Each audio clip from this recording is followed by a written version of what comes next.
नमस्कार दोस्तों, फटाफट इंडिया न्यूज़ में स्वागत है आपका। फ़िलहाल मैं मौजूद हूँ हिसार में। हिसार का जो दूरदर्शन केंद्र है, इस पे लगभग आज 30 दिन पूरे हो चुके हैं और जन समर्थन अभियान जो शहर के लोगों के द्वारा दिया जा रहा है वो जारी है। यहाँ पे अभी जो सिचुएशन है उस पे हम जानने की कोशिश करेंगे कि क्या अभी सिचुएशन चल रही है, क्या प्रोग्रेस हुई है, क्या इस पे बातें चल रही है, उसके बारे में हम जानेंगे। तो सबसे पहले हमारे साथ मैडम हैं। नमस्कार मैडम। क्या नाम मैडम आपका? मैं कामिनी मलिक। तो मैडम अभी क्या सिचुएशन चल रही है? जैसा कि बोल रहे हैं कि यहाँ से चंडीगढ़ शिफ्ट करने का जो प्रोसेस दूरदर्शन केंद्र को चल रहा है, इसमें क्या कुछ अभी प्रोग्रेस है? देखिए, दूरदर्शन को शिफ्ट करने के आदेश दे दिए गए थे 15 जनवरी से। 15 जनवरी से यहाँ से दूरदर्शन का स्थानांतरण हो चुका है और अब इसका प्रसारण चंडीगढ़ से किया जा रहा है। ओके। हम लोग आज धरने का 30वां दिन है हमारा। हम लोग इसका विरोध कर रहे हैं कि चैनल को चंडीगढ़ शिफ्ट क्यों किया जा रहा है, जबकि यहाँ से बिल्कुल भली भांति अपना कार्य कर रहा था। जो भी दूरदर्शन का दायित्व होता है, सरकारी योजनाओं का प्रचार प्रसार, आपकी कला संस्कृति का प्रचार प्रसार, लोगों तक नवीनतम जानकारियाँ पहुँचाना, वैज्ञानिकों के माध्यम से किसानों तक पहुँचना, उन्हें जानकारियाँ देना, या हमारे जितने मास कॉम के छात्र हैं उन्हें ट्रेनिंग देना, जितने भी इसके दायित्व थे ये भली भांति अपने निभा रहा था। लेकिन इसके बावजूद भी एकदम से 15 दिन के नोटिस पे, सिर्फ 15 दिन के नोटिस पे, जबकि यूजुअली आप किसी भी ऑफिस में देखिए, चाहे प्राइवेट हो या सरकारी, 1 महीने का नोटिस तो दिया जाता है ना। हम लोग यहाँ कैजुअल्स थे जितने भी, हमें कोई नोटिस नहीं दिया गया। सिर्फ 15 दिन के आदेश आए कि 15 दिन के भीतर इसे आप यहाँ से चंडीगढ़, इसका प्रसारण चंडीगढ़ से किया जाए और यहाँ से इसको बंद कर दिया जाए। ना हमें कोई नोटिस मिला, एकदम से हमें ऑफिस से उठा के सड़क पे बैठना पड़ा। फिलहाल अगर बात करें तो आपकी जॉब की तो कोई खतरा नहीं है ना? आई थिंक शिफ्ट हुआ है आपकी जॉब, तो यहाँ से वहाँ ट्रांसफ़र हो जाएगी, ऐसा ही है? देखिए, हम लोग थे यहाँ पे कैजुअल कर्मचारी। ओके। जो परमानेंट स्टाफ था उनका सबका ट्रांसफ़र हो गया है चंडीगढ़। ओके। वो तो ऐसा यहाँ तनख्वाह ले रहे थे, ऐसे वहाँ ले रहे हैं। लेकिन हम लोगों की नौकरी चली गई है। ओके। नौकरी चली गई बहुत बड़ा मुद्दा है। लेकिन उससे भी बड़ा मुद्दा कि हमारे हरियाणा में केवल एक दूरदर्शन था, केवल एक, जबकि बहुत से राज्य ऐसे हैं जहाँ 6 यूपी में है 6 दूरदर्शन केंद्र हैं, वहाँ पे और भी हैं बहुत। केवल एक था, हमें सबसे बाद में मिला था। और ये पूरे देश में केवल एक हरियाणा ऐसा राज्य था जहाँ सबसे बाद में दूरदर्शन केंद्र स्थापित किया गया और सबसे पहले हमसे छीन लिया गया। हर राज्य में है एक दूरदर्शन केंद्र, केवल हरियाणा एक ऐसा राज्य है आज के समय में जहाँ केवल इसका कोई दूरदर्शन केंद्र। ये बात करते हैं कि चंडीगढ़ है आपकी राजधानी है, वो केवल हमारी राजधानी नहीं है। ये सर्वविदित है कि वो पंजाब के साथ बटी हुई है, हाँ, केवल हमारी राजधानी नहीं है। और जिस दिन ये SYL का समझौता हो जाता है, तो समझौते के हिसाब से तो वो चंडीगढ़ पंजाब को दे दिया जाएगा। तो दूरदर्शन केंद्र तो गया ना पंजाब में। उनके पास पहले से ही 2 हैं, अब एक और उनके पास, और हमसे हमारा छीन लिया गया। क्यों? क्या वजह थी? अगर कुछ कमियां थी, ये लोग बात करते हैं विभागीय कमियों की, तो आप उन पे एक्शन लेते।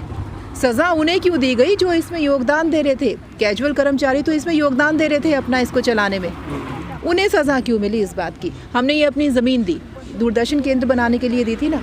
अब ये लोग अगर यहाँ से बंद कर दिया तो स्वाभाविक है इसका और कोई यूज़ किया जाएगा, इसे किसी प्राइवेट हाथ में बेच देंगे, किसी और पर्पज़ के लिए तो हमने ज़मीन नहीं दी थी ना ये। तो ये तो सरासर अन्याय है, धोखा है एक तरह से हमारे प्रदेश की जनता के साथ। धन्यवाद मैम। और सर भी हैं, उनसे हम जानेंगे। सर, अभी जो इसको बचाने के लिए जो प्रयास किए जा रहे हैं, उसमें क्या क्या प्रयास किए गए हैं और क्या लग रहा है कि कुछ सफलता के क्या कुछ गुंजाइश आपको लगे? देखिए, प्रयास करने के लिए हम जिस दिन 29 तारीख को हमें नोटिस मिला जी, और जैसे ही हमें नोटिस मिला कि दूरदर्शन केंद्र को बंद किया जा रहा है, तो हम 4 तारीख से ही हमने लोगों से मिलना शुरू किया। जितने हमारे हिसार ज़िला के विधायक हैं, मंत्री हैं, हमारे सांसद हैं, नगर पार्षद हैं, सामाजिक जितने संगठन हैं, हमने सबसे एक गुजारिश की कि ये दूरदर्शन केंद्र कला और संस्कृति का संगम है, आप इसको बचाने के लिए आगे आएँ। लेकिन बड़ा दुर्भाग्य है कि हमारे डिप्टी स्पीकर भी यहीं के हैं, हमारे डिप्टी चीफ मिनिस्टर भी हिसार से पहले सांसद रह चुके हैं, हम उनसे भी सीधे रूबरू हुए। कहने का तात्पर्य है कि उन्होंने सही तरीके से जवाब नहीं दिया। मुझे लगता है कोई न कोई बहुत बड़ी नज़र इस स्टेशन को लगी है, ये ज़मीन सरकार को भा रही है। जबकि ये हरियाणा के लोगों ने अपने कर के पैसे से ये ज़मीन केंद्र शासन को देने का काम किया था ताकि दूरदर्शन केंद्र चले। लेकिन आज ये दूरदर्शन केंद्र बंद करके पता नहीं यहाँ क्या चलेगा क्या नहीं चलेगा, या किस अडानी किसको बेचा जा रहा हमें नहीं पता। लेकिन दुर्भाग्य तो ये है कि हरियाणा की कला को मारा जा रहा है, हरियाणा की संस्कृति को मारा जा रहा है। दूसरा, जितने लोग यहाँ पर, चाहे वो किसान से संबंधित थे, चाहे न्यूज़ से संबंधित थे, चाहे डॉक्टर्स थे, कोई ना कोई यहाँ हर रोज़ अपना प्रोग्राम देने का काम करता था। जो हरियाणा के लोगों को असली जो शिक्षा मिलती थी, जो ज्ञान मिलता था, जो प्रसार हो रहा था, वो हरियाणा के हर जन के लिए कोई ना कोई प्रसारण करने का काम किया जा रहा था। आज वो बंद हो जाएगा तो हरियाणा के लोगों के साथ क्या बीत रही है वो आप समझ सकते हैं। जी, तो जो अभी आपने बताया कि सभी लोगों से आप मिले हैं, किस तरह का क्या आश्वासन आपको देखने को मिला कि कुछ हाँ बोला या ना बोला, या कहा कि देखेंगे किस तरह कि किस, जैसे आपने बोला डिप्टी सीएम भी यहीं से हैं, दुष्यंत चौटाला जी से आप मिले होंगे, या जो अपने डिप्टी स्पीकर साहब है रणवीर गंगवा जी, उनसे मिले होंगे, क्या उन्होंने आश्वासन दिया? देखिए, डिप्टी स्पीकर के घर पे हम 2 बार गए, दोनों बार हमें वो घर पे नहीं मिले। ओके। नहीं, उन्होंने आज तक हमारी संघर्ष समिति को कोई फ़ोन करके बताया कि क्या चल रहा है क्या नहीं चल रहा, हम किस तरह की कार्रवाई कर रहे हैं। यहाँ तक कि जब गृह मंत्री हरियाणा सरकार जब आए तो वहीं डिप्टी स्पीकर बैठे थे, उन्होंने कहा कि ये पॉलिसी मैटर है। अरे पॉलिसी मैटर क्या होता है? पॉलिसी मैटर तो अच्छे काम करने के लिए होना चाहिए, पॉलिसी मैटर बेचने के लिए नहीं होता। क्योंकि सरकार किसी भी संस्थान को अगर बेचती है तो सोच लीजिए कि उसका दिवालियापन पिट गया है, उसका दिवाला निकल गया है। क्या हमारे नुमाइंदे इतने कमज़ोर हैं कि वो अपनी बात नहीं उठा सकते? जबकि हम तो उनसे बार बार गुजारिश करते हैं, चाहे पक्ष है चाहे विपक्ष है चाहे कोई भी है, हम सबसे एक ही गुजारिश करते हैं कि आप इसको बचाइए। इसके बचाने के लिए अब तक उन्होंने हमें कोई जवाब नहीं दिया, न डिप्टी सीएम ने दिया है। हम डिप्टी सीएम से बार बार मिलने का आग्रह भी करते हैं, अगर वो हमें समय देते हैं तो हम ज़रूर उनसे बात करना चाहते हैं, टेबल पर बैठ कर बात करिए।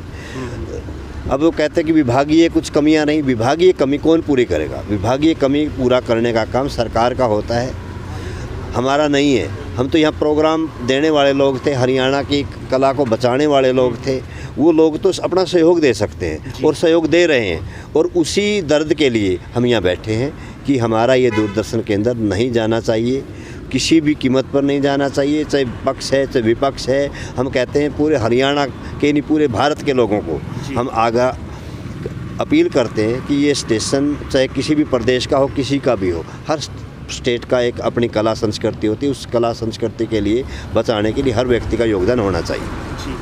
विपक्ष की अगर बात करें तो विपक्ष से कोई नेता वगैरह या कोई आए हैं जिन्होंने समर्थन दिया हो आपकी इस डिमांड को लेकर? देखिए, विपक्ष आज ही दीपेंद्र हुड्डा जी आ रहे हैं शाम को, लगभग 4 साढ़े 4 बजे यहाँ पहुँच जाएंगे। ओके।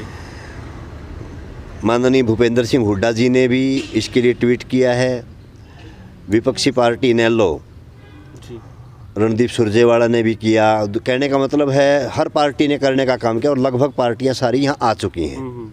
लेकिन सत्ता पक्ष के भी बेचारे पार्षद तो आए हैं, लेकिन सत्ता पक्ष के किसी भी व्यक्ति ने अब तक ये बयान नहीं दिया, सिर्फ कहने को है कि हमें बड़ा दुख हो रहा है, ये जाना नहीं चाहिए, लेकिन वो अपनी बात यहाँ नहीं रखते। मतलब संतोषजनक जो जवाब है वो आपको नहीं मिल रहा है? संतोषजनक तो क्या, वो मुझे लगता है अब तक उन्होंने शायद अभी तक मंत्रालय को कन्वे ही नहीं किया होगा। अगर वो कोई कन्वे करते तो कोई ना कोई जवाब ज़रूर देते। जबकि हमने सभी राष्ट्रपति को, उपराष्ट्रपति को, प्रधानमंत्री को, अनुराग ठाकुर जी जो हमारे मंत्री हैं, सबको हमने मेल के द्वारा अपने ये चीज़ें भेज दी हैं। जबकि अदर स्टेट के किसी के 6 हैं, किसी के 4 हैं, 2 हैं, यहाँ तक कि जितने केंद्र शासित प्रदेश हैं उनका भी अपना अपना एक स्टेशन है। यहाँ की बेटी सुषमा स्वराज ने पता नहीं कितनी मेहनत से ये दूरदर्शन केंद्र बनाने का काम किया। तो पहले सबसे बड़ी बात ये थी कि पहले दिन से ही यहाँ से लाइव न्यूज़ जाती थी, जबकि चंडीगढ़ से आज भी नहीं जाती। चंडीगढ़ से आज भी रिकॉर्डेड जा रही है, चाहे हरियाणा की जा रही है, चाहे वो चंडीगढ़ की जा रही है या कहीं की भी जा रही है। जबकि यहाँ से लाइव जाती थी, उसको बंद करना हमारे लिए बड़ा दुखदायी है। और हमें बड़ा कष्ट होता है। हम तो बार बार अपील यही करते हैं प्रदेश सरकार से भी, केंद्र सरकार से भी, आप हमारा दूरदर्शन केंद्र वापस दीजिए। हम आपको माला बनाने का काम करेंगे, नहीं तो देखिए हम क्या देंगे, हम गाड़ी दे सकते हैं उनको जी। और ये जब आने वाला जब इलेक्शन होगा उसमें वोट की चोट भी हम करने का काम करेंगे। जी धन्यवाद सर। तो ये है हमारे साथ धरना स्थल पे जो मौजूद कर्मचारी हैं दूरदर्शन केंद्र के, और इसके अलावा लोगों से भी समर्थन मिल रहा है। आपकी क्या राय है कमेंटों के माध्यम से बता सकते हैं। फ़िलहाल के लिए इतना ही, मिलेंगे नई न्यूज़ नए रिव्यू के साथ, और तब तक के लिए जय हिंद, जय भारत।